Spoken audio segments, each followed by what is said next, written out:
Welcome back to Chats with Jack. I am Jack Talcott.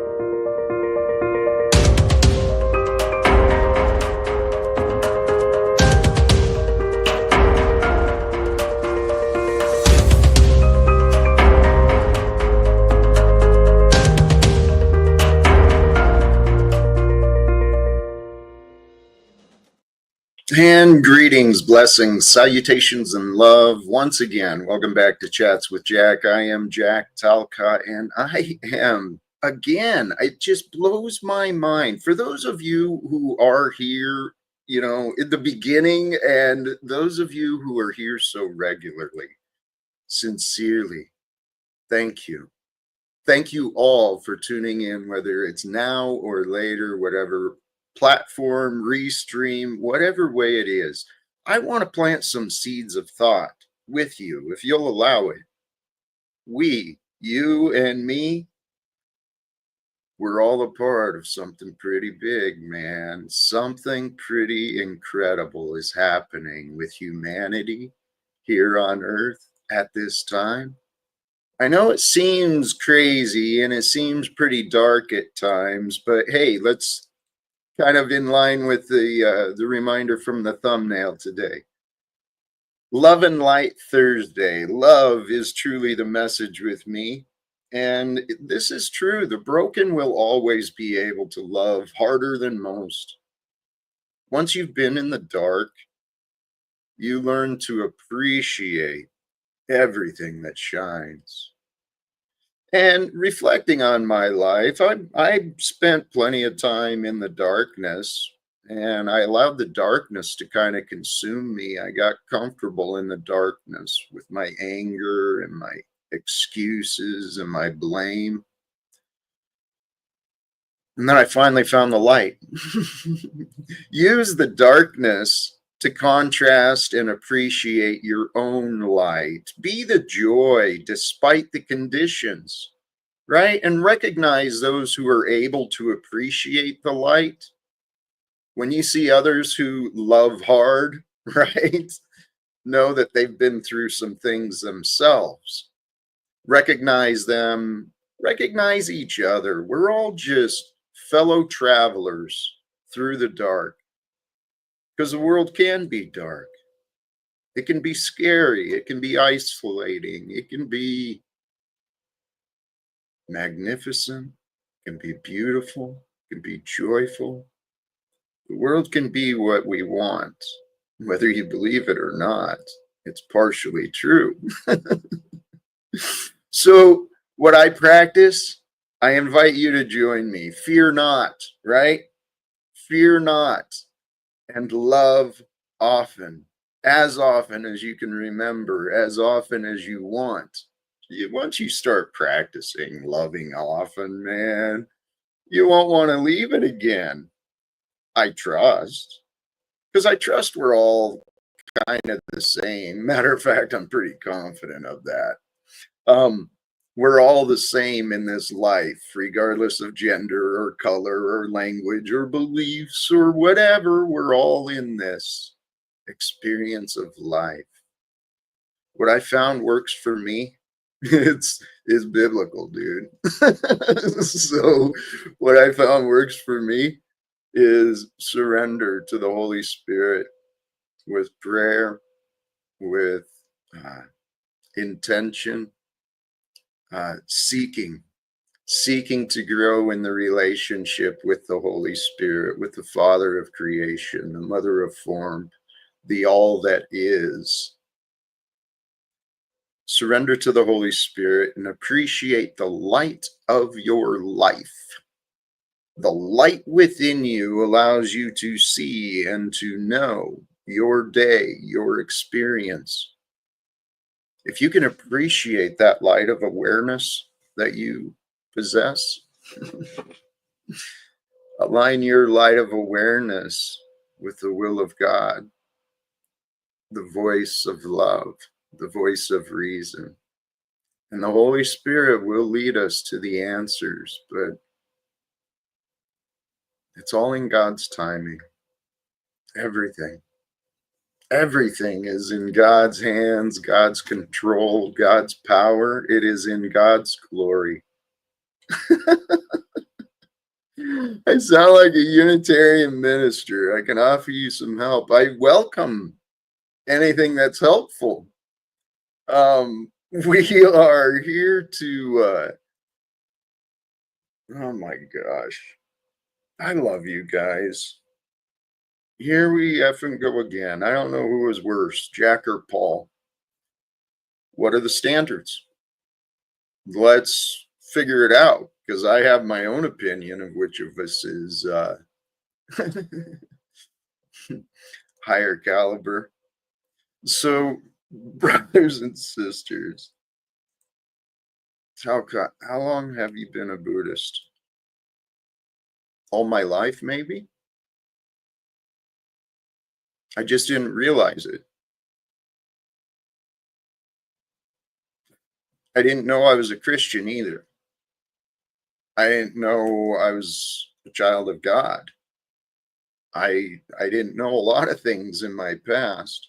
Admittedly, though, in this question, I've explained my path, the way God took me in my life. All I'm sharing really is my testimony and what I think might be helpful. So, my own testimony, after a long period of stubbornness and ignorance with my drinking and my alcoholism, in the rooms of AA in the 12-step program, it did open me up to the idea of more of a spiritual involvement of the world. I'd always known there was something there. I just never stopped to consider it. But in my past, I had rejected the religions. So when I set a goal to be a man better than I used to be, when I wanted to become more like Dr. Martin Luther King, more like Jesus, I realized I had to have faith. And to walk like Jesus, you got to know God. But I didn't think it was possible to know God. I didn't think it was possible to know God. So I set out to study God's evidence. And most I set out to study me, because whatever God is important, but whatever I am is really important to me. And so my studies, the Holy Spirit led me to answers in my intellectual and spiritual development.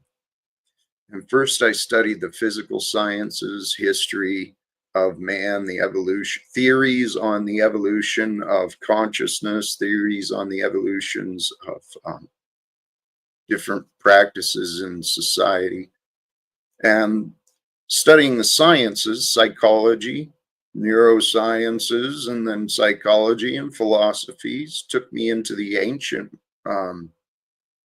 some of the Vedic, I don't even remember the right terms, but some of the original scripts from the Hindu traditions. Then I learned quite a bit from the Buddhic philosophies. And I've said that it was through the teaching of philosophy and the ways of the Buddha, it brought me to understand the true love of Christ. It's a beautiful story. Life and God and everything that's happening. It's an absolute gorgeous story. Fraser Crane, you seem very, very confident of that. Feel free to reason with me, present your case. Because I can present the case to where I am like Jesus.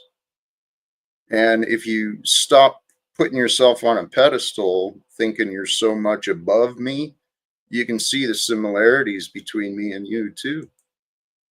Because the reality is, the Father that sent Jesus to the world sent you and I as well. Now, I'm not claiming to be anything more than Jack following the way of Christ. But if you look at what I'm doing, even though I'm imperfect and pretty sloppy at it sometimes, um, 7 days a week, I'm on here in some fashion talking about my love of God, my love of life, right? Suggesting that we can all become more Christ like in our life. And in my mind, when I set the goal to become a man more like Jesus in my own way, I kind of saw that I already was. I've been fighting for others. I've been serving others with my, career and my jobs. I became a leader. I became a teacher in the postal service, and I was an instructor with the union. So I've played these roles, developing into, hello, a good man. A good man was my goal for me to become a gooder man than I had been. And once I stopped the self sabotage of drinking and dealing with the hangovers and the drunk and all that crap, once I got that out of my practice, I had more time. And then I realized, oh shit, when you're learning stuff that you don't have to learn, learning can be fun. And there's actually data I came across in some of the sciences. Learning is a great path for recovery from any addiction because it renews our mind. It gives us different ideas to think about addiction. And, you know, most self sabotage, they're a result of the ways we think. So, personally, I try not to judge others. Anyone can think and believe whatever they want. It's God's will for us. It's God's will for us to think and believe whatever we want. And yet, who knows what God knows? What I do want to get into the idea, the topic today: unity, wholeness, one. Unity, wholeness, one. There is but one source of creation from which we've emerged. And it's from that one mind of God that all things are happening. Now, our perspective of time and geography, whatever, space, our perspectives are limited. But the potential of what we can tune into, we can tune our minds into this field, this infinite field of ideas and knowledge. It's in the spiritual aspects. We have a way within us to connect to the source of knowledge. And it's not just in the unseen, it'll reveal through the universe and the objects. The answers often come from other people. God uses us all for the story of creation. It's a glorious opportunity to shine, right? And so, what makes a man or a woman shine? What makes them stand out? I've noticed, in my perspective, and I don't know exactly how to point it out, but I think we all know, there's just some people, they just shine this light of peace and goodness, and you just want to be near them, right? You just kind of want to get to know them, and they'll stand out in the crowds. Um, the light of God, it's shined through us when we are authentic, when we're comfortable in our skin, when we're not scheming and manipulating, trying to work people over. What I learned for myself is I do best communicating and actually doing anything I do my best when I get out of the way. Because when I can get out of the way, then the light of God, the Holy Spirit, can take over. And that's what I was kind of realizing earlier, is that for myself, consider this for you too. I think it's true for all of us. Jack, I am not the source of goodness. No matter what I do, no matter what I say, no matter what I want to think, I am not the source of the goodness. Jack actually limits the goodness that God could bring forth. Our egoic ideas, our excuses, our blame, our judgment, our worry, our fear, all of that crap darkens the light of God and the light of goodness from being shared. Um,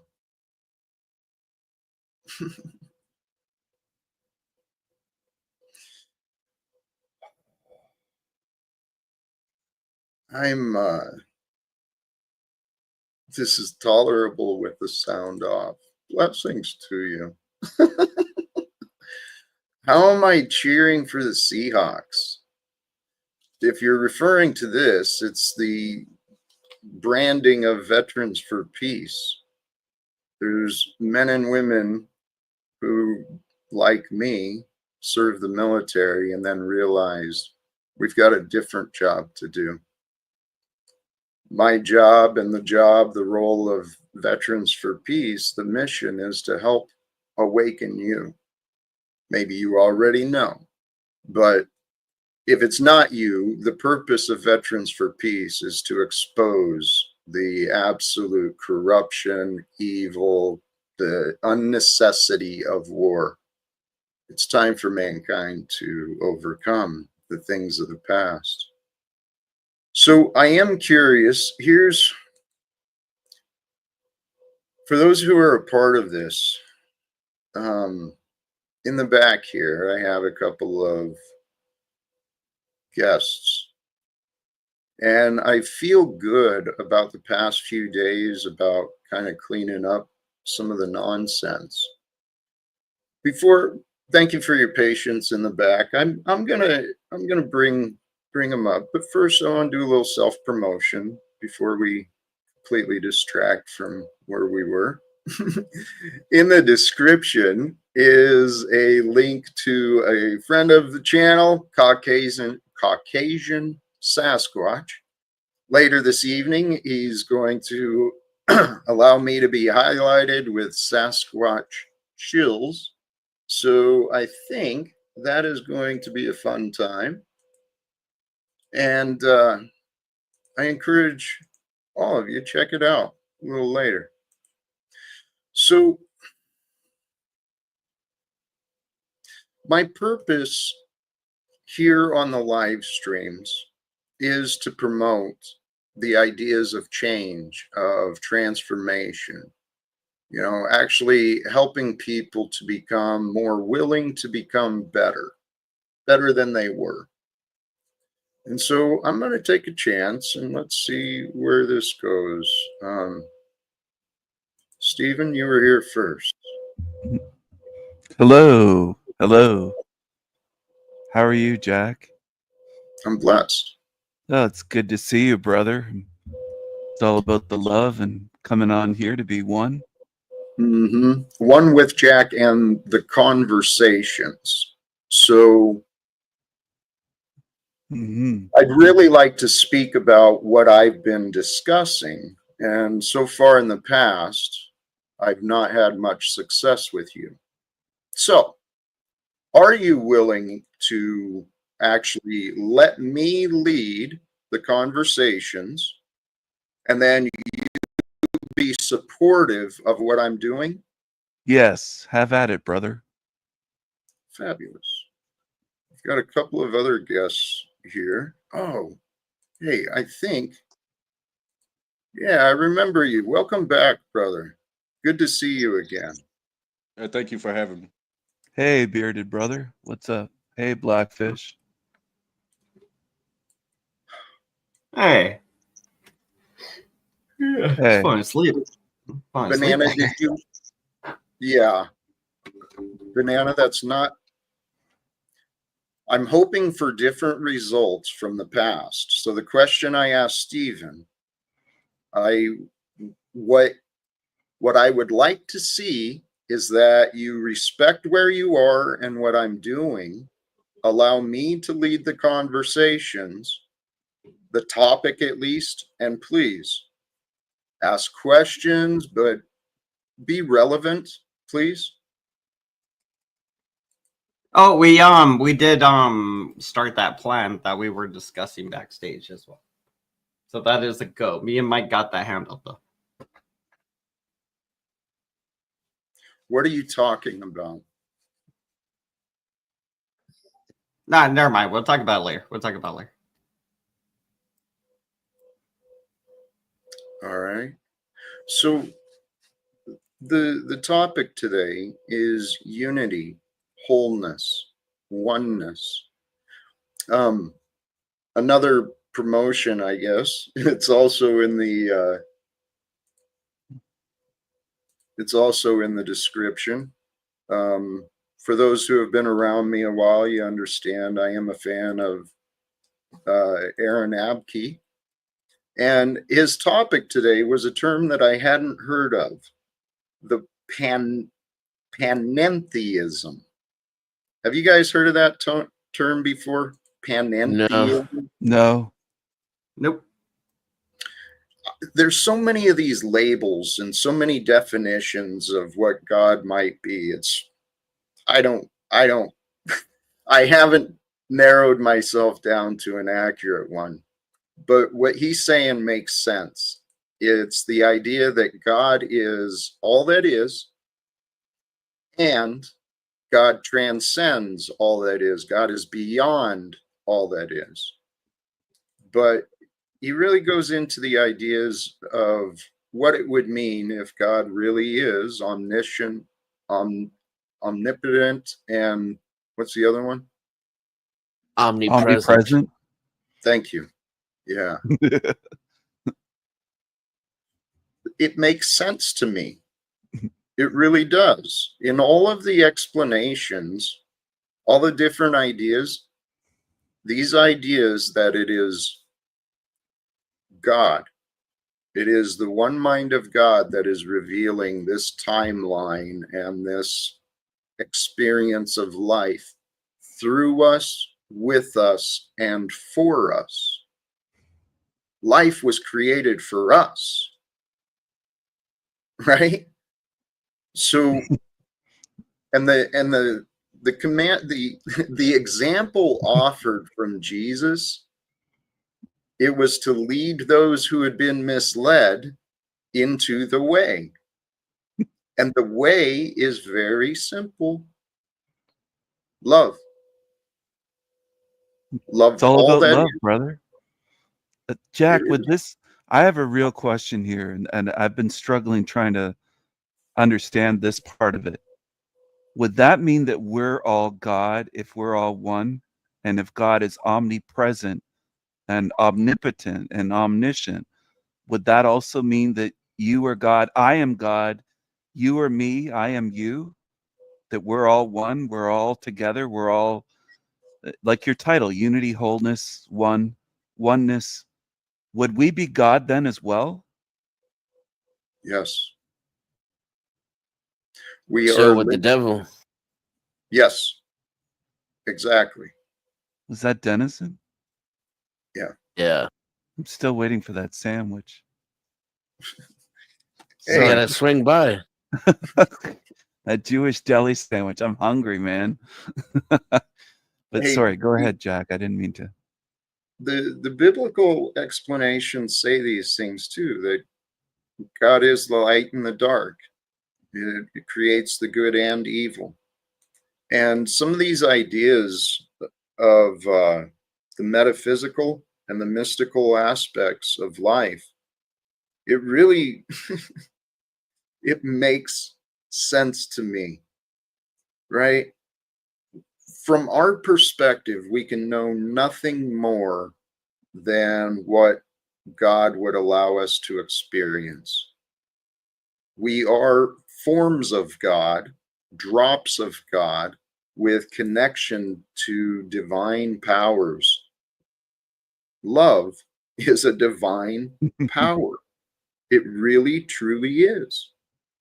Because love is the source, the power of creation. Our words can confuse, but our words can also bring forth beautiful things. But if we can get within ourselves that,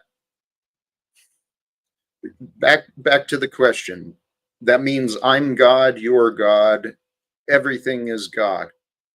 Yeah. It's hard to accept that I might be God, especially considering the life I've lived and the results I've found. But I did find peace in my mind when I started looking at this world and this life as a playground. It's like a we're living these role-playing games, RPG, where we can invest our time and our energy building up our skills and our attributes, and we can take care of our health, ignore our health. We can do whatever we want with the character. But in the game, we got to deal with whatever the game brings, man. So I found peace in my heart when I started humbling myself. Hey, good game, God. Good game. I don't know what the hell you want me to do, but I trust I'm here, so you got something for me to do. So trying to figure out what to do. It's just normal everyday things. We spend time preparing ourselves for the future. We spend time learning about the past and influencing whatever we can. But I figured, I humbled myself to, okay, Jack, your life fell apart. So now what do you want to do? Who are you? Who are you now that your life fell apart? You can't just stick your head in the sand and pretend you don't exist. That's what others are doing. So what I realized, all I am, all any of us are, is an experience. We're memories and thoughts that perceive feelings, feelings and senses, all and inside it all comes down to like chemistry and electromagnetism. We're just energetic states perceiving and experiencing other quantified energetic states, and we can become one with the experience, which is always right now, or we can make up our own rules, create our own games. The time is Well, now, right? It's it is. now. It's the rest is an illusion, basically. God moves in mysterious ways, and the time is right now. We're in the moment. Anything else is an illusory expectation, which leads to resentment and disappointment. Yeah, man. But think those thoughts through. That's the key. The key is to, if we come to an idea, come to a conclusion or an answer, keep going. So, yes, life is only happening now. The past is already done. We can become whole and complete with the knowing that the past is done. There's a lot of people that want to live in denial about the past. Selective memory. Oh, selective memory keeps people insane. It's the pride, it's the arrogance, and selective memory is what keeps us in these patterns of reliving trauma, reliving heartbreak over and over. It's selective memory. So what I found from my own observations and studies is Number one, God is. Hmm. And God for is those love. for those who are dishonest, there are consequences. It corrupts our minds. People start living in delusions. Next thing you know, the whole lifetime is wasted because they wanted to play games. That's the reality we live in. Much of America is just being entertained, playing these fucking games with each other. I think Does it's God time play to games with himself though? Does God play, sorry to interrupt, but does God play games with himself we during are the this? game. We are the game. Who knows We what are God does beyond our experience, but we are consider gods we as are well. the We're game. part of God, right? So We are we're the kind game of life that God is playing right now. And we're we've kind been of playing given a game on free will. ourselves. Many people, that's what I mean. Many people, especially in this online realm, they're playing these fucking games. They're make believe, telling each other they're doing great things. They're not accomplishing anything. Particularly those who have spent so much time mocking and ridiculing a man like me. You know, Jack, I love what you said the other day. I have been tuned in, and you said that it feels better to love. It feels good to love, and it doesn't feel good to be sad. And you pointed at the love sign behind you. And it does feel, you said you love to feel love.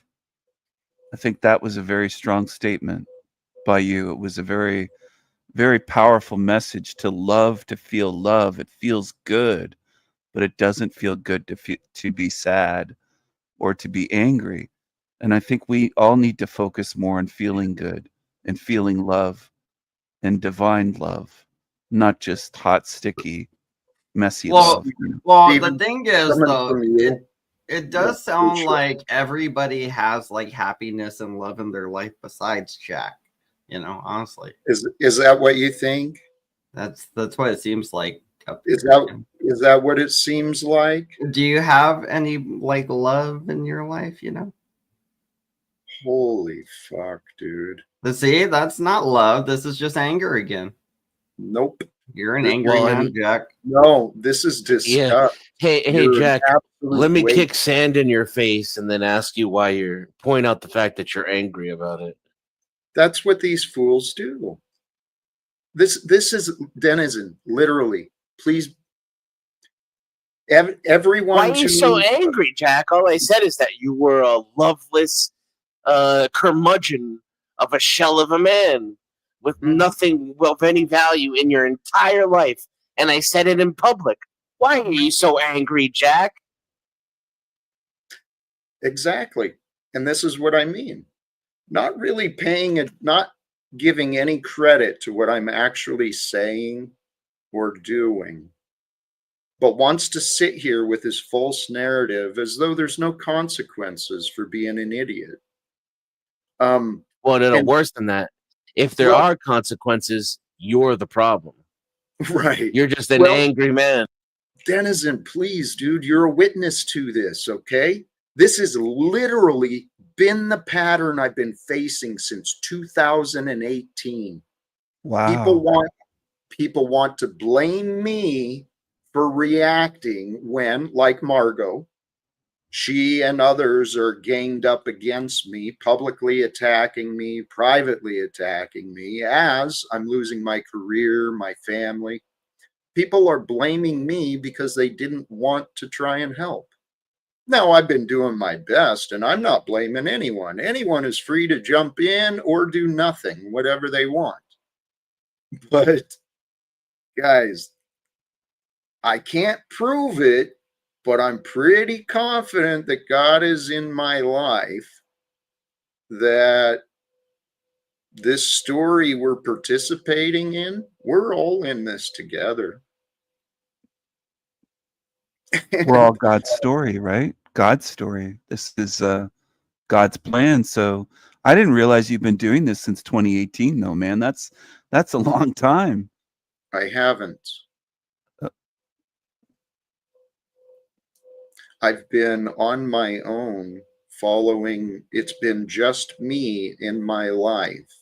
I've been learning how to follow the Holy Spirit and to have comfort and joy in my life, despite the lack of money or support or acceptance or care that I used to have. So I think it's an amazing story. And hey, here's a man who's going to help highlight, I think, maybe. Maybe Oh, hey. if you're good enough to do it, bro. It's a cutthroat competition out here. No, I'm good with it, bro. Hi. Welcome, brother. Good to see you. Hey, still brother. Apparently, I didn't have the right time. I ended up sitting at the Waffle House waiting on my food when you went live. I was like, damn it. We're still scheduled for later, right? I mentioned it Yes, earlier. sir. Absolutely. Yeah, beautiful. And I've been listening the whole time. I just wasn't in a position where I could chat. When I'm in the Waffle House, for some reason, it doesn't get like I can't send messages back and forth. I have to go outside to the parking lot because they hate me. I don't know, maybe. What goes on in the Waffle House stays in the Waffle House. Well, I firmly believe that if your Waffle House staff won't help you hide a body, that you're not living your life right. Unless you marry a Waffle House chick. Yeah. Hey, Joe, I was actually thinking about reaching out to you. So I noticed in reflection, I bought into it briefly, and I didn't describe Joe accurately. I said something about there being clear evidence Joe wasn't on my side, and that was absolutely untrue. There's plenty of evidence that Joe's in my corner. But that was bizarre. The emotional reaction that showed up out of the blue. Bro, I was sitting on NPC the Games channel when that chick popped up. She reacted to something Joe said and me laughing about it. And then when she called me out for laughing, I told her, "Oh, yes, ma'am. I was laughing. I was laughing at you. I was laughing at Joe. I'm laughing at everyone who's online. If you're online and you bring your dirty laundry out here, I'm going to laugh at it. I have no issues with that. And I don't mean any hate by doing it. I just find all of you unbelievably entertaining." That's Yeah. what I love about I you. like that. I'm like that as well. I find Hey, it all entertaining. well, there's a way to be entertained without care, and there's a way to be entertained with understanding. And I've seen never mind. But we're all learning and growing together. And there was some reactions there that it was misplaced. You know, Oh, that's does what I this have felt. to do with that lovely lady Eternal that was on here? That's what we Eternal? were referring Okay. to. Yeah. Yeah, Yeah. okay. But you know, this life we're living, there are some truly interesting characters, not just online, but in the world. You're telling me. Well, it's a fact of life, and the problems are what they are because of some of the roles these characters are playing. I mean, when I do grow and reach some other platforms and the topic is, you know, it's a different time. My life has brought a lot of lessons. My eyes were opened to the corruption of this society and the insanity of the common citizens. I think that's why I've been experiencing what I have, because I used to believe that despite their flaws, that the government was okay, and despite their flaws, the legal system was okay. And I used to believe in a lot of different things. But what I know today, the most important lesson I've learned, people matter. Behind the character is a people, a person who actually does matter. And kind of the idea of that panentheism, it's that the light of Christ is within us all. That which we do to the least, we're doing to the greatest. And that includes ourselves. We got to treat ourselves with care and love. And then we can show respect for ourselves by sharing respect for others. It's kind of that simple. I went on for a while. What do you guys think? I agree. So if this world is just made up with a whole bunch of characters, some are doing better than others at paying attention to what they're doing. But if it's all just a bunch of characters and all of these lives are somehow together, the solution for the world is simple. We just got to stop rewarding selfish liars. We have to change our incentives. Yeah. That's what I found is the only real solution for anything that people, whether it be politics, spirituality, all the stuff that we argue about online and on TV. It's all about incentivizing. It's just an unfortunate consequence of our cellular makeup. You know, it's how we work as people. So, but you can't change the fact that we're I'm going to use harsh language on purpose, greedy, selfish, self-interested, etc. But what we can do is change the reward systems and what we value so that those reward systems encourage what we consider to be the better aspects of self or the transcendence of self, that approach towards what we call God, love, unity, cooperation, sharing. How do we get people to value love more than war and money and greed, and just value real divine love? We introduce them to it. Yeah, you program them the same way they're programmed to love war and capitalism and to be in a scarcity mindset. So maybe there's some abundance that needs to be provided as well. Maybe you have to create the right environment for people. You have to create an abundance of love maybe, or a system of everybody makes a set amount of money. What's that called again? Where it's what money is something? What money is a placeholder for perhaps security, acquisition, the ability to provide and then receive love, etc. Could we just put LSD in the water supply and get them to love that way? No. It would be easier to get them to fear that way. Okay. Here, I love where your mind approached that, Denizen. Changing people's, you said the term and now I've lost it. Incentives. Incentives. Thank you. That is what is going to shift in my own life. When I changed my priorities, it was no longer the paycheck. Well, my life changed, so it was either be miserable or change what you focus on. The most important thing I found in my life is knowledge. Simple as that. So if we can help each other realize that the truth is more important than anything else, the knowledge of answers and the knowing of what's going on, being able to have peace in your mind, it allows us to know the love. And the two go together. When people feel safe, that allows them to open their minds so they can receive different ideas.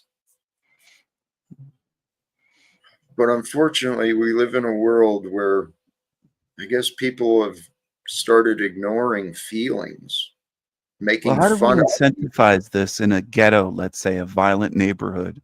How do we change that violent one neighborhood into a loving place? Don't think so small. It's not an individual neighborhood problem. This is a world problem. So the way to change the world is through the leadership, right? We've got people in these positions that are obedient to the rules that limit what they do, but the people, the masses, praise God, we live in a world of confusion. Those who are in Congress and in the White House, they know not what they do. They are just as confused as everyone else. But the problem is they got a bunch of liars around them, got to justify their jobs in the War Department and all these other agencies. We are living at a time on Earth. Time is always the same. But where we are, the world problems are people's problems. What causes people problems? It's a lack of answers. When the truth is set free, the world will know freedom and prosperity. But as long as the world keeps and protects secrets, the world is going to stay divided and at war. But here's the thing. Earlier today, I started listening to, there's another channel I follow. She's real spiritual and pays attention to a lot of things. She was part of another disclosure fest. There's people working today, besides where we are, there's men and women in groups and alone doing things to expose the corruption of this world, to get some disclosure about what's really happening. Well, what do you mean by secrets, though? Are you talking about Mike Obama or that sort of stuff in government, or what kind of secrets do you want to reveal? You seriously can't think that question through for your own answer? Jack, you're being a bit condescending Tell you rather what. than loving. Think beyond trying to be funny. I'm not trying to be funny. I'm trying to get specifics on No, what kind of secrets. Stephen, You said no Stephen. secrets. Stephen, please don't argue. You brought up Okay. the Michael Obama with a lame ass attempt to be funny. But the question you asked, what secrets are you talking about, Jack? What secrets do you think I'm talking about, Stephen? Besides, I'd rather ask than assume. I'm asking rather than making I an want assumption. you to learn. Well, see, Stephen, you're given the opportunity here and now. What I know helps people is when they learn how to think their thoughts through, and then they can learn how to think for themselves instead of assuming, because you're being dishonest. You're constantly assuming with me, No, Stephen. I'm not assuming. Yes, your past has proven it. So what questions do you, or what secrets do you think might make a better world if they weren't protected? Can you think of any on your own? Yeah, sure. I can think of a few. What would you consider? What secrets, if they were known? Well, one of the secrets would be nuclear weapons, for example. I think that might be a psyop. I think that might be something they've kept secret the whole Cold War, the Cold War secrets, the connections they have in governments and secret societies and all So that. you think the nuclear weapons are a conspiracy just being told? You don't think nuclear weapons are real? That's right, Jack. Okay. All right. So besides the nuclear weapons, any other secrets you think that the world might be better off if governments Cold and War corporations was fake. Yeah, the Cold War was fake. Was it? Barry Obama was in the closet. Hey, Stephen. Yeah. Yes, I'm Jack. not sure the right words to offer. You've got a pattern of, which is common, very common today. Here, actually, this was a note I had. The patterns of lies in the world, it's not to get people to believe in the lies as much as it is to keep people from knowing what is true. And I've noticed it, not to point fingers, but a pattern I have found in like the flat earth group is they want to insist that everything is a lie. Nothing is true. So Yeah, what if I told you it's a government psyop, Stephen, to get you to think nukes aren't real, so that anytime someone brings up obvious deception, it gets conflated with these illusory presumptions about the shape of the earth and, you know, an ice wall and things that people who are in their day-to-day lives can easily reject out of hand. I never mentioned flat Earth, but what if you told me that? I would probably take that into account, but I would also take into account the evidence that I've looked at for years and years, which I don't know if you've actually done that, Denizen, but if you did take a look, you might start to think, hey, this is a bit suspicious, and I think the governments all work together in this world. It's a new world order. Go ahead, right. Jack. Go ahead. Well, you're saying the point. I wanted to welcome Zach too. Oh, hey, Zach. How's it going? It's going well. Thank you. Hey, regarding what you were saying though, Stephen, that's exactly it. We honestly, we can assume and we can argue and we can guess what secrets are being kept. Well, the reality is our government has gone after individuals trying to expose the criminal behavior, the surveillance system of the government agencies. I mean, it's the evidence is so undeniable. If you open your eyes to see what's going on, Google, Facebook, all of these all of these corporations are in bed with the state. We are experiencing it's fascism. I mean, what the hell? We're arguing with each other. I mean, we went through this fucking pageantry of a selection cycle again. When are we going to confront it? Well, that's why I asked the question about lies. I wanted to get into this. Okay, well, if we at least agree that let's speak. You're not looking for disagreement, are you, Jack, or with me? Let's speak conceptually, okay? Okay. Can you trust someone who keeps secrets from you? No, I don't trust Zach. I don't trust a lot of people that keep secrets. I'm talking about generally. Okay, so I was making a joke there, but yes, yeah, I agree. The governments and the corporations, they keep secrets from you and me. The employees, I know. right? So if our government is treating us as an enemy, which if you look at the bigger picture, we got military bases, not just all across America, but all around the world. It's become a militarized zone. There's not freedom in this world. I agree, Jack, but this is pretty basic stuff. I'm trying to get to specific secrets. Tell you what, who do you think would be able to change it? Jesus, surely.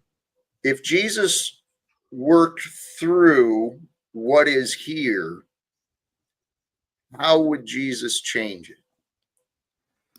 If Jesus worked through what is here, well, Jesus said something about give unto Caesar what is Caesar's and give unto God what is God's. But I'm not. I can't say what Jesus would do if Jesus was here. I'm not Jesus. Well, Jesus you brought it up as the answer to my question. So, are you again speaking about things you don't believe or know?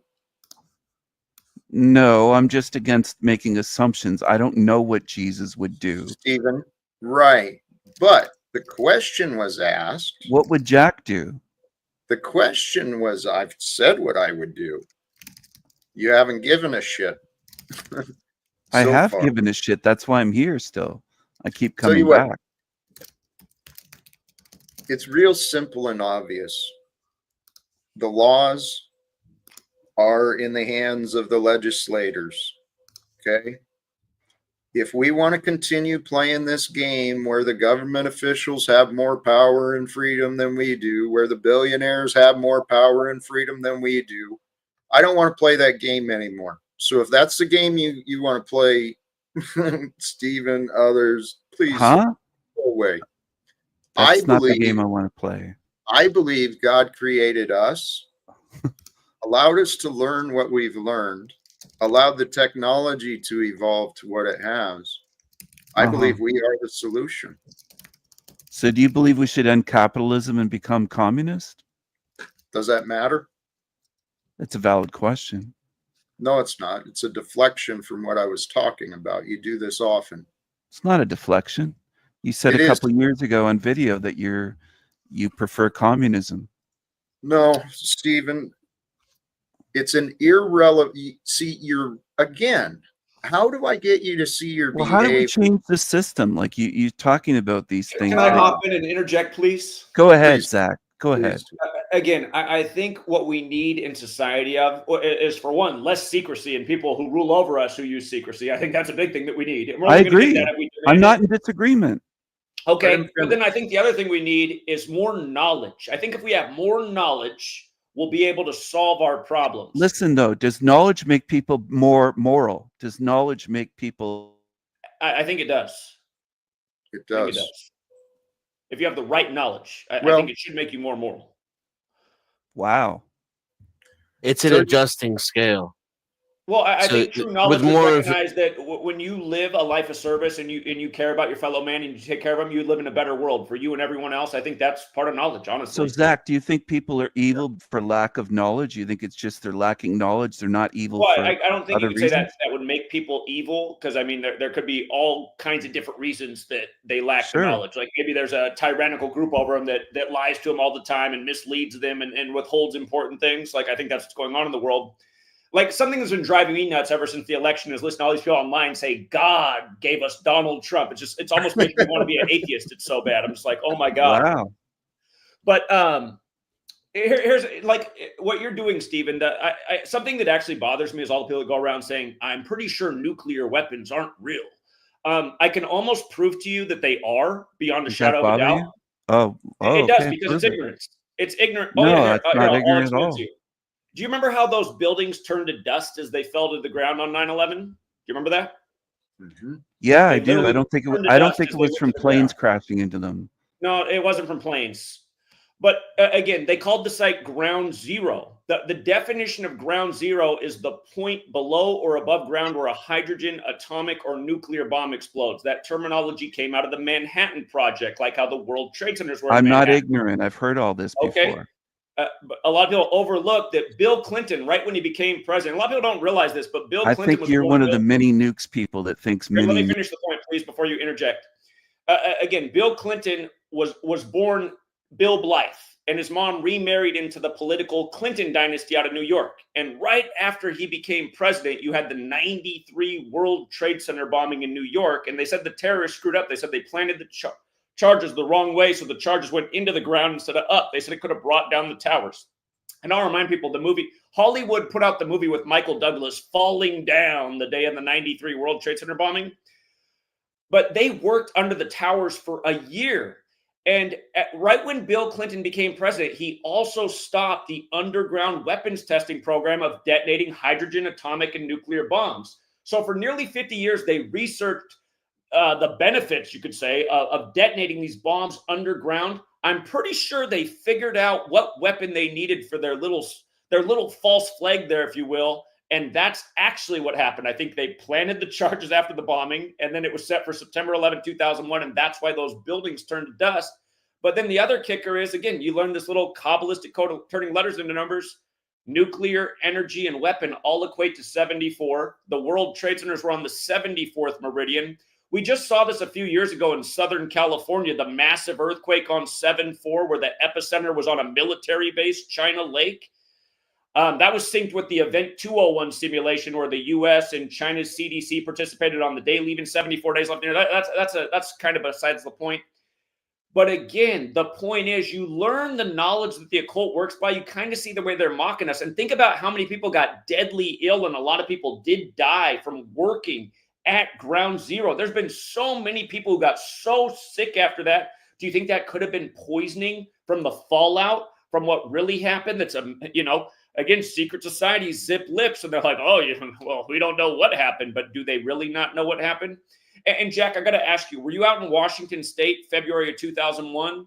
And do you remember the massive earthquake, February 28, 2001 in Washington State? No. I was living on the west side of the state. I don't know if it was felt out east, but the earthquake, February 28, 2001, was felt from Seattle to Portland. Massive earthquake that shook for the better part of a minute. Do you remember that? The Nisqually quake did a lot of damage to the Capitol. The Capitol building got cracked, and Seattle, Bricktown, a lot of it fell apart. So again, what's really interesting is, for people who don't know, Manhattan Project, they started developing nuclear energy out in Hanford, Washington, out here in Washington State. What's amazing is we had the craziest earthquake, and there's been a lot of earthquakes. The only one I ever felt in my lifetime, it takes a lot for me to feel it, was that one. And it's because we shook for a long time, and a lot of us were like, what is going on? But what's amazing is from the day of that earthquake until 9/11 happened, exactly 196 days later. And what's weird is in this gematria thing, Hanford, Washington equals 196. I don't think that was Mother Nature, that earthquake. And I don't think it was planes that turned the buildings to dust, because they literally crumbled to dust as they came to the ground. And I think this is proof that these sophisticated weapons that they've spent a lot of decades on and technology on, they do exist to an extent. And hey, Jesse Ventura, for all you conspiracy theorists, when he had that show Conspiracy Theory, he said, when you feel these earthquakes, a lot of times it's not Mother Nature. He said, when I was a Navy SEAL, we used to plant big bombs along fault lines. Again, it's a whole nother topic. But when people go around saying that, just regurgitating stuff they've heard online with no evidence, you could be downplaying some pretty serious stuff that actually humanity needs to be aware of and really should be stopped. So I always hear people saying, I don't think nukes exist. And then it's just like, I know that you heard that in another YouTube video. And what's your proof? Oh, you don't have any. Okay. So that's my argument, that it looks like they do exist. The thing is, there's a ton of evidence of very, very destructive weapons. There's tons of evidence of the U.S. government using corporations to do investigations and technological advancements. I have a feeling, I mean, it would make sense. Most of the men and women in Congress probably don't know. I would assume they don't know about the actual technology or the depth of the historical corruption of the U.S. government. I bet they don't know. I would agree. Compartmentalization is a real thing. It's just like if you work at Boeing. You know, I grew up out here in the West Coast, so I know a lot of people work at Boeing. They know that they're building weapons, and they'd probably feel guilty about it, but they work on a small component, and they don't know what missile or bomb it's going to end up in, but they put it all together. Somebody at the top knows. They're the ones that put it all together, but they have everybody doing their little individual jobs, and they don't realize how they might be building the next thing that's going to go under the World Trade Center. It's happening in so many ways, right? And this is what it's because of the compartmentalized separation that these people doing what they're told without knowing what they're actually doing because of a paycheck or because they said it was important, right? That's that old Jamie, is that you? Yes. Welcome. I can't remember the name of that experiment, but there was a psychological experiment where they had an actor hooked up to an electrical thing, and every time the Stanford experiment. Was it Stanford? I can't remember. I think I know what you're talking about, though. Stanford was the prison one. Your audio's Oh, yeah, Stanford. Yeah, okay. Is it? It's because I'm on my phone. Give me a minute. Hold on. Let me think. All right. Thank you. I have something very funny to say. The gist of that Milgram study, experiment is the one with the that sounds right, Milgram. But the authoritarianism. Yep, that's the gist of it. People in this society, we've been conditioned to defer our power, our freedom, to authority. Someone It's says so it, weird. It's why I've had such a hard life too, because I just the concept does I don't know, like I don't have any respect for any authority. I've never met a single man that I thought was worthy to rule over me or make my decisions for me. Have any of you? My father was a decent well, human being. He did the best he could. I still wouldn't make him king. Never mind the guy they got there now. This Joker, Donald Trump, he's superior to me. He's gonna tell me how to fix my life. no. Hey, something happened to your audio there. But Oh yeah, I'll fix it. when you were talking though, Denizen, my life, I fell into this damn American dream. And to participate in the American dream, you've got to believe that authority has power.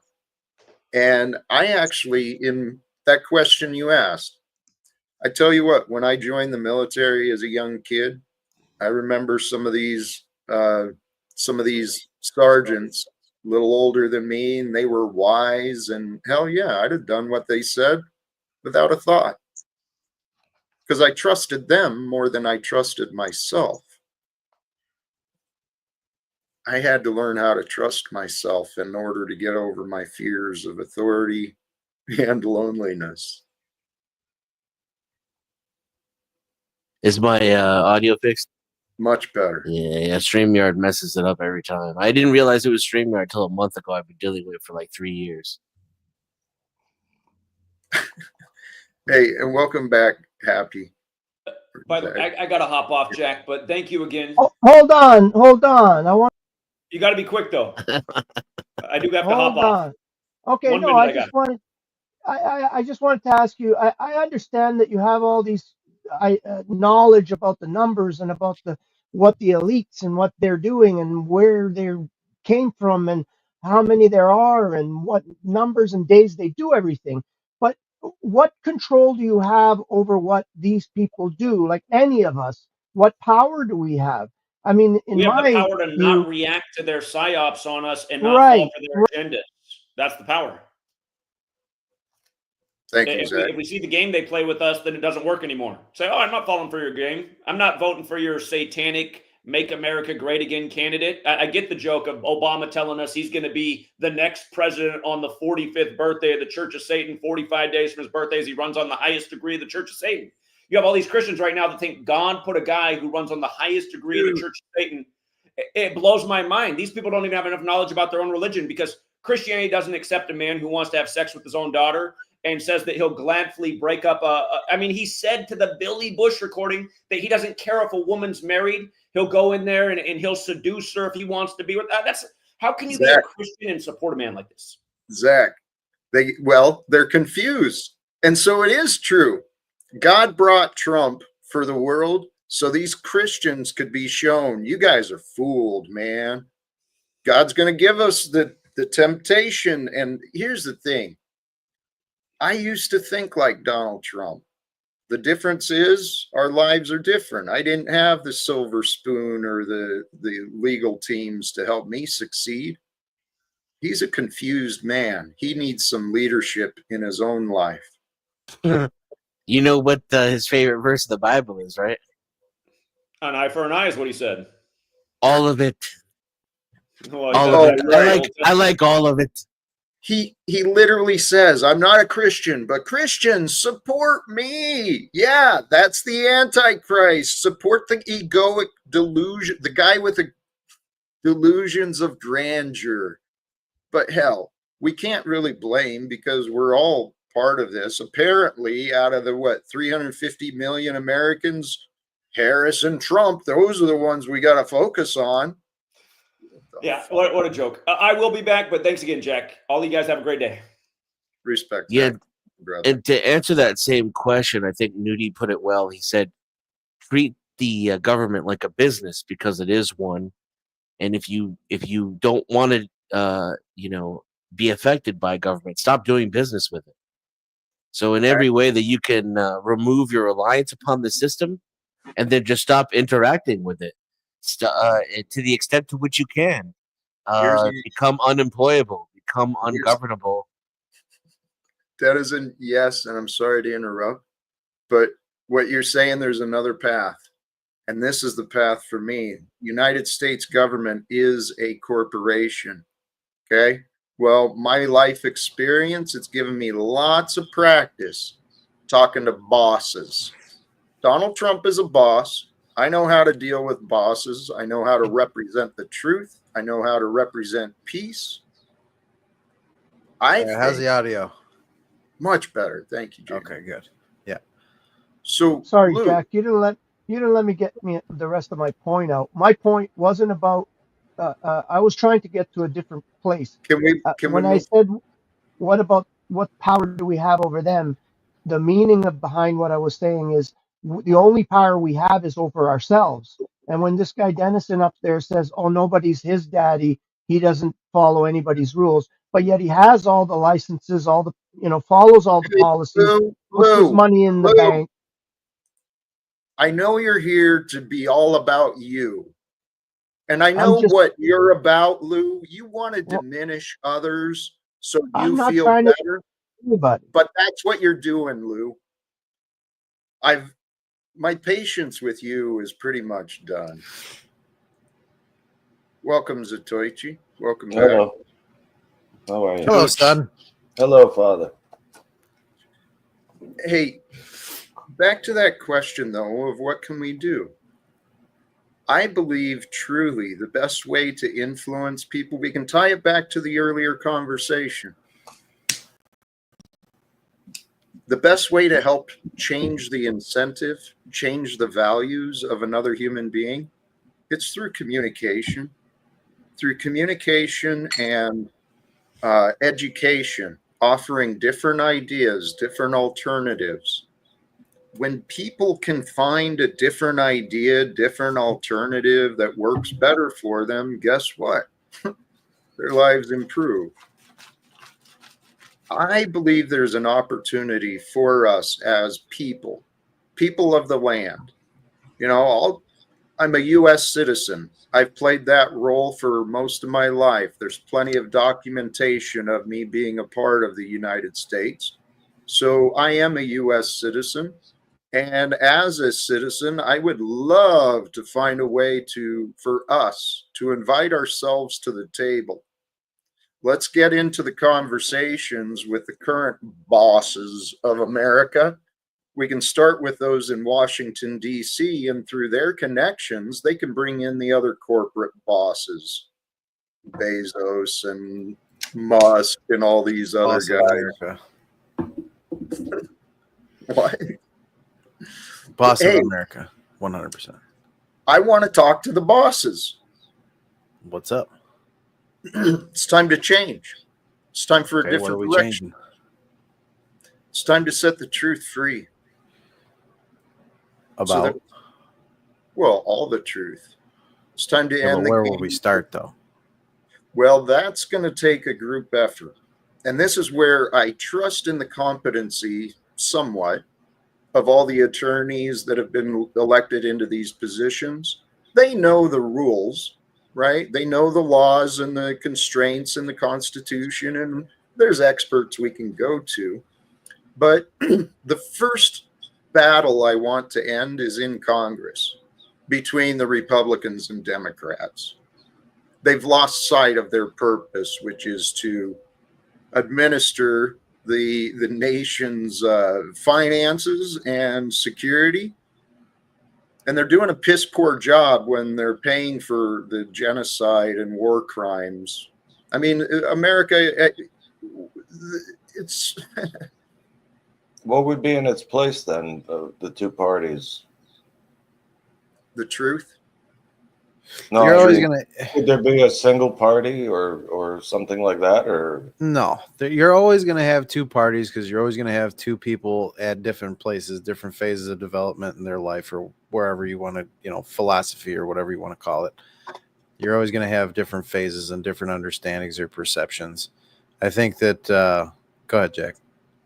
My disagreement is I get what you're saying, but with a focus to the future, right?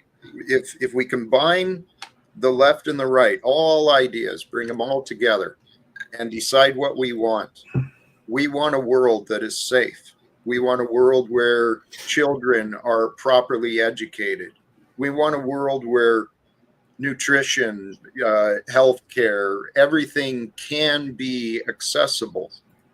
And we can transform with the technology and the systems that have evolved in the American experiment. We have the ability today to completely transform the world. We can, I know how it sounds, but we can move forward with some of those agendas about unifying the world. That sounded terrifying. It is terrifying under the current state of the world because people have not had control of the governance. But if we bring public control over the government so that the truth is transparent, the truth is leading our choices, not these friggin' elected puppets. Well, the problem. Go ahead. One of the main problems I see, well, there's like three problems. One, lifetime appointments need to stop. There needs to be term limits on Congress or any factor of government, except for Supreme Court. I would agree that Supreme Court is a necessary thing for a lifetime appointment, but even that can be kind of speculated on. Second thing is the items on the agenda that you just listed are just money issues, and diversion of money needs to be kept track of and actually allocated to the proper things and people held responsible. And on the members that serve us, supposedly, they need to be held accountable. And if they're not held accountable and they're not recalled and they're not taken out of office and fired, then there's no way that somebody did a fucking perfect job. Like all this time, like I don't see anybody being recalled or taken out of office. Right. Nobody does a fucking perfect job. People get fucking hired and fired every day. Even when they're doing their fucking job, they get hired and fired. So explain to me how they did all this perfection. Here's where we've got to think a little creatively, okay? Because I get what you're saying. There's been a severe lack of accountability on those people in positions. Why? Because we've become dependent on authority to bring the accountability to authority. So the systems are broken. As a result of broken systems, because secrets are legal and, you find the right excuse, you can spread all sorts of lies and propaganda. And that's what's been happening. We've been fighting to protect the freedom of speech, but the world has created a bunch of selfish liars. Donald Trump is a perfect example. And so what I see as a solution is we get to the men and women in the positions right now in Congress, right? And we have a come to Jesus moment. We wake up to, here's the reality. It's time for better leadership. We as people are raising our standards. This nonsense of the lobbyists having direct access to our authority while the average citizen has to fight through layers and layers and layers of bureaucracy and fucking egos. These middle management people are keeping me away from the top. The top of what? I want to speak, like I said, in Congress, the entire U.S. government. I'm hoping to find a voice at the UN. And it doesn't have to be me, but these ideas of peace. It's time for peace and reforms. The end of wars and immediate reforms can begin as simple as agreement. Jack, See, I let me think ask you a you're question. squandering an opportunity here, Jack, because because Trump is the most likely to hear your message, I think, out of all these egoists that end up in the White House. Mhm. Yeah. And so you should be online telling the world what a great, wise Christian he is, blowing hot air up his ass so that he'll have you at the White House and give you treats like he did to Kanye. He'll give you your pet project on the platter. I am pursuing people who I know that they know people, and I'm trying to find a way to speak with Donald Trump. If I can get someone near him to plant the idea, I'm going to find a way to talk with Donald Trump, because truly, he's been in prophecies recent time, and there's many. For whatever reason, God has allowed a lot of good-hearted people to throw their support at Donald Trump. There's a reason. Jack, let me ask you a question real quick. So, what's the best way to break an organization? Like one of the first things that you do in order to break an organization? You infiltrate it. Correct. Okay. So in your city that you live in, you need to infiltrate. You know what to do. You know how to get along. You know how to do it. Infiltrate the fucking system and then break the fucking system. I mean, it don't matter if it's street level or government level. There's one way to go about it, and it's the best way, and it has the best results, and you know how to do it. You know what's funny is The man who stares into the abyss long enough. And can I speak on that to a further point? Because I totally agree, and this is where I like the concept Jack is bringing when you go out and you talk to the bosses. You have to have that equal station in life in mind when you go out and talk to them. So you can't come to them with any other language than boss language. So to that effect of getting people out of office and everything, yeah, we can't go to the attorneys and stuff, Jack. Those are the people we need to remove. And the infiltration has to be done by people with boss-like minds, those that know, those that have done their research. We have to quit believing in these people. Like I tell people all the time, don't believe me. Don't believe the neighbor. Don't believe the government. For crying out loud, don't believe your mother. Do your research so you know. That way you've got a foundation to stand on. Well, if we we listen... need the Penguin to run everything. Right, Denizen? The Penguin? No. He can break the system. Well, I have been... Here's the thing. When I went my own testimony, I went through 2018 was a year of transformation for me. My life fell apart, and I found myself on a spiritual path devoted to that. And so what happened in my life is when I found God, I got excommunicated from the world. That's why my commitment to God has been pretty easy for me. I didn't have anyone else, nothing else. So I've been trying to find a way to infiltrate, but I'm not writing anyone off, El Perro. I've introduced myself to some of the local judges. I'm pursuing connections in every way. I've tried speaking with the sheriff. We've got a new sheriff, so I could swing back again, but I've tried speaking with elected officials in every way. And I've gone to the church leaders. I've gone to other nonprofit organization leaders. For whatever reason, I'm still finding my way. But I think, guys, it's possible that we are the tools that God is using to fulfill prophecies. There are many who are truly experiencing the suffering and the pains of war and hell and disasters, but we are blessed. And I know the conversations that I've been allowed to participate with, I've met a lot of good men and women who've been working on themselves, and they've been seeking answers. I think we are the answers. It's just a matter of accepting what question are we answering. Every question can be answered with love. And to God is real's proposition that I'm suggesting anarchy by saying that we need to get rid of lawyers. I never said any such thing. I will. I said they need to be replaced by people that know what the job is about and will stick to the job.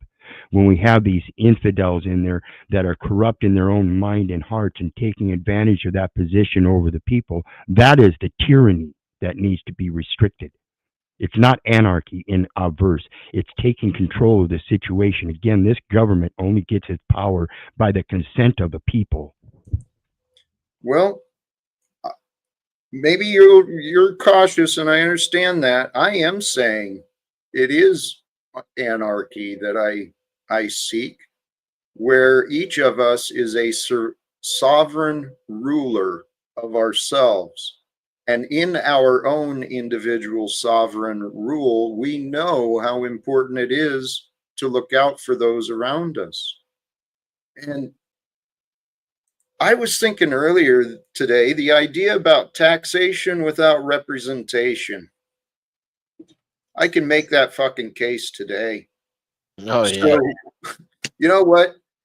I would, based on what I was thinking this thought earlier too, based on some of the things I've said, just blunt and too very open with my opinions. I'm either protected by God or I am on some sort of watch list by now. And again, to your point, Jack, I agree.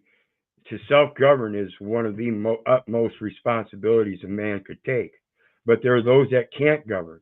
So again, I'm not suggesting all outright anarchy. I am suggesting that we learn how to self-govern and be the boss. In that respect, yes. But there are people that are dependent upon a government because we don't have the time to take care of them because we're too busy being bosses. So those that don't know how this works need some assistance. That assistance has to be correct, true, and caring and concerned, not corrupt. Well, then it can't be human. No, it still needs to be attorneys, lawyers, and whatnot. We just have to have that instilled mindset in the heart. We don't, these people going through these occupations, they're caring about that paycheck. They don't care about the client. I don't care what kind of business you're in today. The final dollar at the end of the day is how much you got to pay for your rent, despite anybody else. That's the cost of living. Do you really want to live that way? Yeah, that's another term I was thinking about earlier. This cost of living bullshit. Who the fuck decided it's got to cost us to live? Nothing but selfishness. Those that knew it would be comfort and convenience to do that for them. That's why I say people are taking upon the comforts and convenience. I used to grow my own garden and everything. Double lot. Oh yeah, right in the middle of town. It wasn't out in the country, but I made all my own homemade hot sauces and tomato sauces and paste and shine and everything. Shine that I drink, shine that you can use for antiseptic, you can use it for fuel. That's boss, people. Well, even on a minor scale. It doesn't have to be on this industrial scale. Right, but here's the thing. Many people who want to go out and do everything themselves, guess what? They end up pretty bitter. That's where my life started, was with the homesteading and a family where we did everything. Okay? I support all of those who think that's a wonderful dream and a great way to live. Please go do it. It's a hell of a lot of work. I know that there's benefits to community. Yeah, and I'm not saying that's the only way, Jack. I'm just saying there are better ways to do this, and there are many people that can and have, and it's just a restrictive system. We have to understand, we have to be able to learn how to govern ourselves first and foremost before we can think about anything of fixing any system that we think is broken. Right, and the way for people to govern themselves is for them to have peace of mind, to have access to answers, access to resources. We live in a world that is divided. Because of the divisions, we're participating or watching this oppressive system keep going. But we have the opportunity. If we can get creative, and God allows us the ideas and the willingness, we're going to change the world when we unite together. I keep sharing this. The answer is so simple and obvious to me. We unite. Doesn't have to be everyone, just enough of us. we unite together with some people in authority, some people in wealth, and through the connections of those people who have already risen to places of importance, maybe we can redirect the directions. Because I have faith, man. You know, who knows what the future is going to bring? But what I'm suggesting, when the world stops enabling selfish liars, when we start working together to confront the bullies, we're going to have peace on earth. And then it'll be easy to share good news and goodwill. Yeah, and when it comes to that cost of living, I see their conversation going on in the chat. You know, quantification. You want to quantify something for cost of living, then you go back to the very beginnings when we had no monetary system, there was no language or anything. We were going, That's quantification. Was there a cost of living? Okay, so as we move on in time and we gain knowledge, and you know, one of the very few things that they don't restrict today and charge you for, Dennis, and makes a very great point. How come no one charges us for air? Because they haven't figured out how to do that exactly yet. Well, no, they do at some of the gas stations. It's like 25 cents or more to get. Well, I guess you're right there. Yeah, in that aspect, yeah, you're right. They've been charging for air for a long time. Well, answer the question though, Tooch. Why don't they charge us to breathe? Yeah, to breathe. Why don't they charge us to breathe? Because they can't gain control over the atmosphere. Because they can't. They can charge you to put air in the tire because they can. They'll charge you for anything they can do. The actual cost of living doesn't exist. It's completely made up. Especially if we're talking in dollar terms. Then any adult who lives in the American system and recognizes what a Federal Reserve note is knows that if we're talking in dollars, then it's completely illusory. Well, yes, and not just it's a narrative and only a narrative. Beyond that, it's so obvious when you stop and you consider the way it works. The entire monetary system, the fractional reserve debt system, it is a slave-based debt system. That's the only way it works, is if people assume debt, which, you know, the banks sell the debt to the government sells the debt to the taxpayers and the corporations, and it's monopoly. Real men and women are dying and suffering every day because people place money on this, or place value on this bullshit symbol money. They idolize money and they idolize others, people. I used to be a part of it. I woke up to many different lies in this world. And that's what I mean. When you don't know you're dreaming until you awaken. And when you awaken, you can see the illusions that you were believing in, that you were participating in.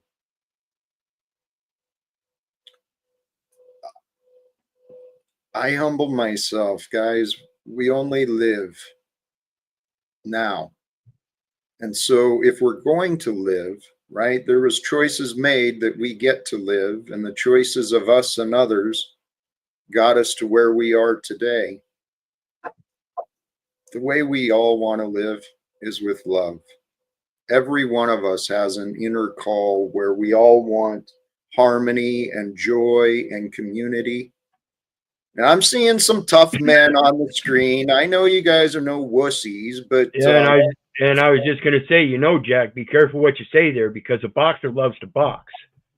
Just like the military man loves to be out on that military field.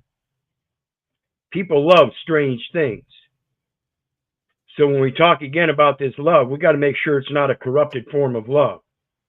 We got to talk about that agape love that exists despite any cost of living or any changes anybody's been through. The agape love is a matter of respect, a deep enough respect that if you see a mama bear with her cubs over there, you leave her the fuck alone. That's how you love her. We can abide by others. That's Was he just talking about my ex-wife? I don't think so. Hey, to find freedom, how about this? It's as simple as learning to abide, because those who obey have no freedom. But when we abide by the desires, the boundaries, the wishes of others, when we abide by our own desires and wishes, we're consciously choosing. The world profits by conditioning people with obedience. And the obedience is conditioned by teaching people not to think. And so we have a world of good-hearted people. Many of them are carrying unhealed trauma, confused minds. They think they love going to war. They think they love, shooting up or drinking every day. They think they love those things. They know not what they do. I think that makes us good sense when you make a difference between those words, because we use words for a reason, right? And to obey is almost like a blindness. Like, oh, so and so pointed, or the book said what, I'm gonna do that. Your daddy might say, you ain't no bitch. Does that mean you're gonna go fight everybody that you don't understand what they're saying to you right now? I don't recommend it. But if you agree to take a job and somewhere in the fine print it says, okay, your job, you're gonna take the boxes off the truck, you're gonna open the boxes, you're gonna put the shirts on hangers, and you're gonna put them out in the store pretty like for people to buy. Okay, I'll take that job. And then one day they say, hey, it's your turn to clean the bathrooms before the store opens. Right. No, my daddy said I ain't no bitch. Well, guess what? If you're just going to obey, you're probably going to get really upset that you're cleaning the toilet. But if you abide, you're like, hey, I can do that. I've, been down that dirty road before, and it has to be done, and I get paid by the hour. So it's a change of pace. Yeah, it sucks to clean the toilet. One kind of implies your own willing consent, while the other is like a blindness, like a blind following. I guess the question is, get butt hurt that you agree that, hey, I do want to work here, but there's tough shit sometimes. It's literal shit sometimes. Or are you going to buck up and say, no, I signed up to just do this one little thing within this square foot of space, and I'm not going to be a team player? Yeah, I don't know about that. Hey, well, what came to mind? It's real quick, Jack. I would say you'll have to talk to my union rep, sir. That's what I was just going to say. That's what came to my mind was my time back at the post office where employees bitching with the supervisor. That's not my job. That's not my job to do. Sometimes it wasn't, but other times, man. Here, that's actually what I found is the American way. I mean, in my search for things and answers, I get a lot of people telling me, "Oh, go over there, go somewhere else. It's their job. They'll do it." People don't actually see themselves in what's going on. So my corporate experience was that I had an attitude of cooperation and teamwork, right? So I was more than willing to consider every role part of my responsibility. But then I wasn't rewarded or treated in return with the same appreciation or attitude. It was merely only exploited.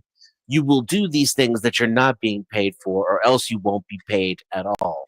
That was my corporate experience. So they like to put on the posters the picture of the cat hanging on the rope, and it says teamwork and hope and customer service is a lifestyle, and all this corporate bullshit. But at the end of the day, they don't give a fuck about anything but the bottom line. They don't care about you. They don't care about the customer. They don't even care if that job gets done. They don't even care if the toilets are clean, untrackable. That's why you can't buy into the lie, because at the end of the day, they have and they will maintain dirty toilets, sir. And they create the dirty toilets. Right. So I would respond with the propaganda and the idea that doing the extra and that poster that you said, if you buy into that, then I would consider that obedience. Whereas you don't give a fuck, you're doing what you got to do, because at the end of the day, no matter what you did it for one reason. And that was to be able to go home and use your resources that you gained that day for your own goals.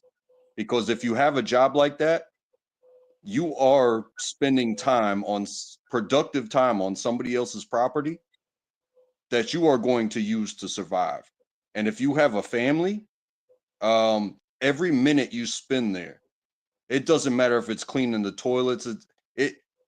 It may look like somebody's trying to get an upper hand. Oh, I'm going to be employee of the month. I'm going to do extra. That person's going to have a real hard time when somebody beats them for some unseen reason. Mm-hmm. And they're going to get well, those reasons are seen. Not all of them. But So, then if real you quick, went there, you got passed up and you did all that stuff, but every minute on the clock was a minute in your pocket that you could come home and feed your family, put a roof over their head, have your out of desperation. Not out of choice. It is choice. It's choice. I don't have to have the job I have. I don't have to work for the company that I work for. Right. You can live under a bridge. That I like to do, and I found some place that I can do it my way. But I do have to abide by their rules. Not one bit of their propaganda is like, oh, I'm going to be something one day because I work here. There's opportunities. However, they aren't guaranteed, and I'm not going for those. So even when it's suggested, it'd be like, hey, I think I'm cool where I am, because life comes in stages, and what you do through those stages will be your lesson for the next stage. So when you have questions, those are questions about now, not about the last stage, because you're using what you used in the last stage now. And you're asking questions about now because you're trying to get past this stage. And so when you abide by things, that means you've probably already been through the old stage. The employment is literally doing what someone else wants the way they want it. Well, yes, and here's the thing. Yes, that's fighting. The current society is broken because it has everyone selling themselves out for a job. If the only reason you're doing a job is for a paycheck, it's time to look inside and find out what is the incentive that you're really looking for. Because money it's a shiny object, it's a distraction, it does not actually have the power that people want to believe. Your life doesn't get simple just because you've got money. You're not going to be loved by everyone just because you got money, right? It's the American dream that we're here to collect all the material stuff, to do what the bosses say. I was trying to remember. There's a quote from a Wobbly, the International Workers of the World. Something about guy becomes a railway bum because he says, I'm never going to work a day in my life again when I don't have control over the means and manner in which I share my labor. So in other words, if a boss wants to tell me exactly how to do everything, that's not a place for me to be. I think You once know, I tend to agree, Jack, because I'm one of those guys. You know, we have this history that tells us about Romans and their concrete and how it still lasts today. And yet we have governments around the world knowing the limestone context to how that concrete was made and why it works the way it does.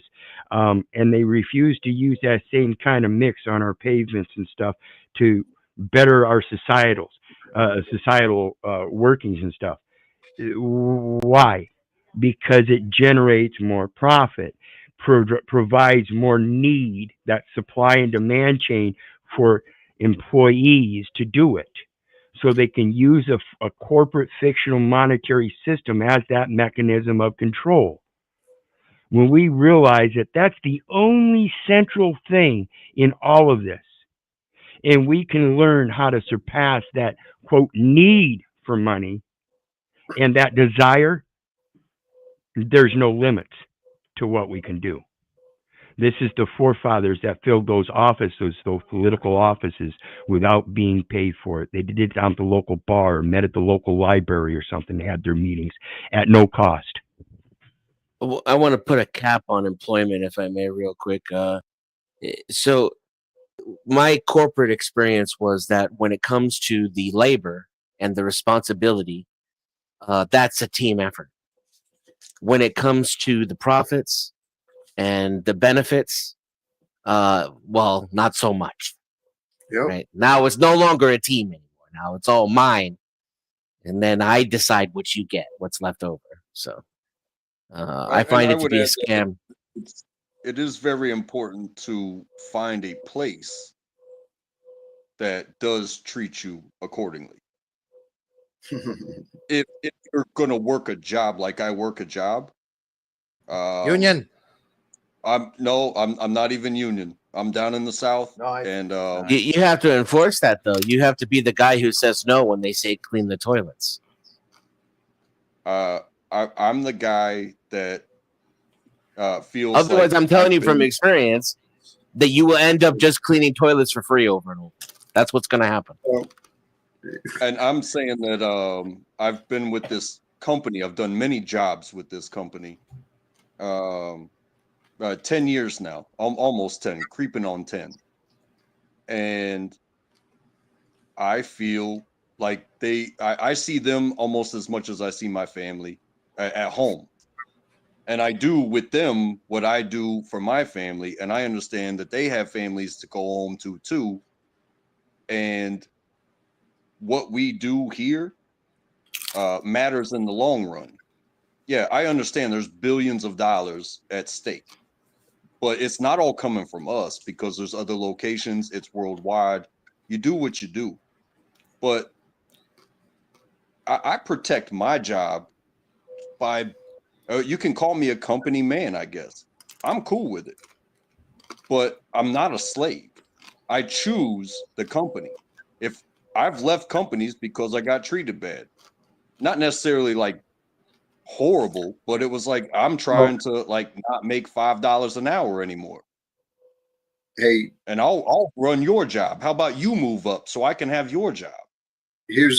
See, this is where what you just said, brother, I understand what you're saying, and it is good to have a strong quality to you, a good work ethic. But the corrupted systems that we have as men and women competing with each other to get the lowest wages that the bosses pay. I mean, I haven't noticed it over the last couple of years, but for a while in the news, that topic, job creators, right? Got to protect the job creators. You got to support the job creators. Those are fucking plantation owners, man. They're just exploiting men and women. And the society we have today, from what you were saying, I think that's how I was. Where I work, I do a damn good job. I care about the job I'm doing. If I'm going to do something, I'm going to do it right because it reflects on me. And I was very, very loyal to the United States Postal Service. It received lots of my free time, my free energy, because I cared about what we were doing as a group. But the reality is there's a lot of men and women who get into these unhealthy relationships with their employer. They're trapped in a job because if they leave, they're going to lose their health benefits, right? That's another way that the owning class has gained greater control over the working class, is your job isn't just your paycheck anymore. It's your health care and your retirement. It's everything.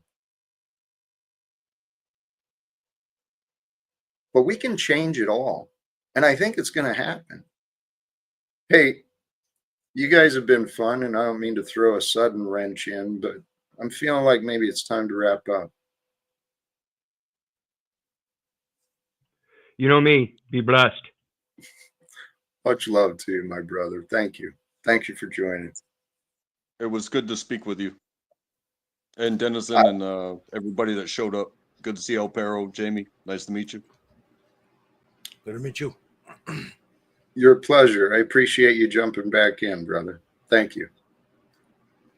Jack, Jamie, Dennison, what are your thoughts? Union strong. Hey, amen. I stand upon my education. My education and my heart stands upon the labor leaders of the past. I carry in myself the two brands, two messages that are my brands: the international workers of the world, the Wobblies, Wobblies forever, solidarity forever, and veterans for peace.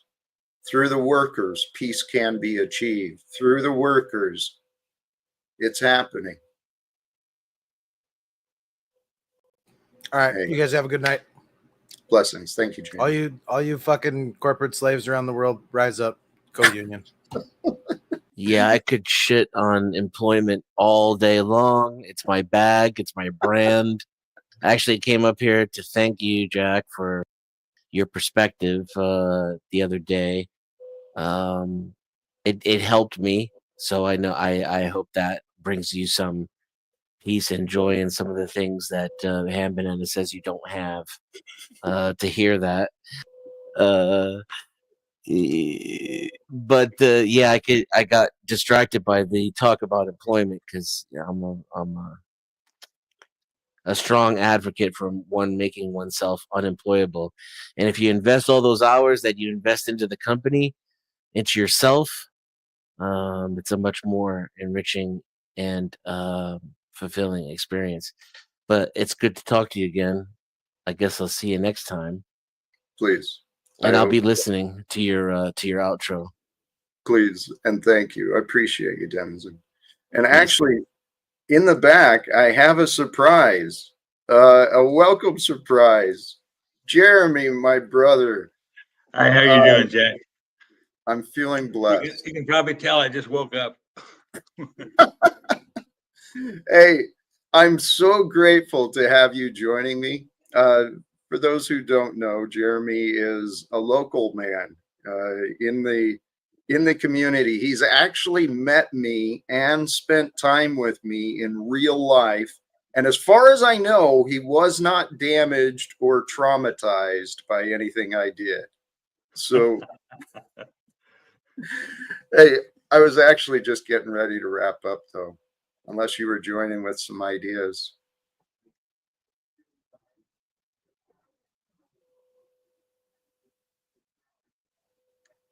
Were you joining with some ideas, brother? Well, I know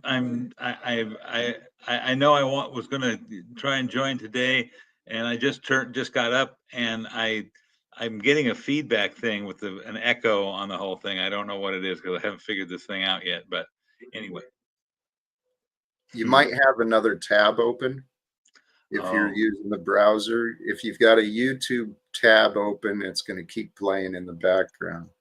But yeah, I think that was it. I was actually going to wrap up here. I was getting that. I was just, as I was trying to get in, I was hearing you saying maybe we should wrap up. But it's really good to see you. It sounded like you had some good folks on today too. I mean, some people who were committed to being not only real but real supportive and real good. So, yeah. It was. Hey, Jeremy, if Yeah. if it's okay with you, if you've got a couple of minutes, what I'd like to do, I'll throw you in the back. I'll do a couple of last words, and when we're done, if you're available, maybe you and I can still chat. Okay, Nancy's got some stuff she wants me to help her with, which will take a while, but should I just like wait and see what happens? It's up to you. Yeah, I'm going to throw you to the back, Jeremy. Thank you for joining sincerely. And if you get called away, or we can connect whenever. Jeremy, thank you. Denizen, Jamie, Happy or Untrackable, El Perro, maybe even Steven, and even, there was a bunch of people who joined today. Brothers and sisters, if you missed the beginning, go back, please. Spend a few minutes, at least catch some of the inspiration, some of the ideas that I offer. In the link of the video, in the description, should be a couple, or in the description of the video should be a couple of links. One of them for our brother, Caucasian Sasquatch, who was also here briefly earlier today. And he and I will be having another conversation in about an hour. The other one that's in the description is some words on panentheism, some perspectives on and ideas on God. But really, for me today, is just the reminder: love the light, right? Love the light who you are. Realize that sometimes it is okay to feel broken, but it's not okay to stay that way. Because when you heal from your brokenness, you will be able to love harder than most. Boy, I love hard. I love fiercely, loyally, fully, and it feels right. Brothers and sisters, the love who you are, the love who you can experience, that love you share with others, that joy you feel through appreciation, that love from you is you. The only thing that corrupts our love and our light and our goodness is our own insecurity. That was the idea I had earlier today, is that truly it is me, while I have been working to improve me, to turn this Jack character into a better man, more humble, more kind, more fearless, so forth, more understanding. While I have been working on turning Jack into a better man, what I realize is true for me is true for you. There is a goodness, a quality of goodness that is within me. There's a quality of goodness that is within you at all times, in all situations.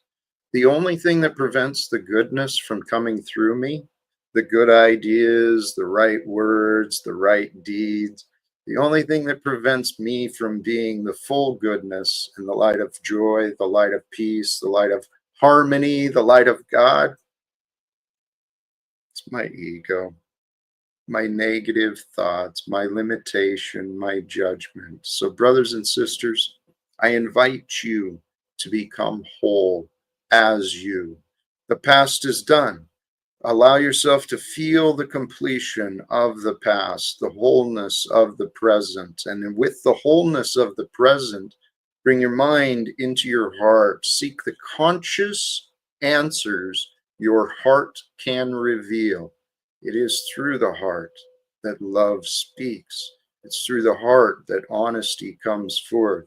And the Holy Spirit is that love, that truth, that wisdom, that force of creation that makes your day possible.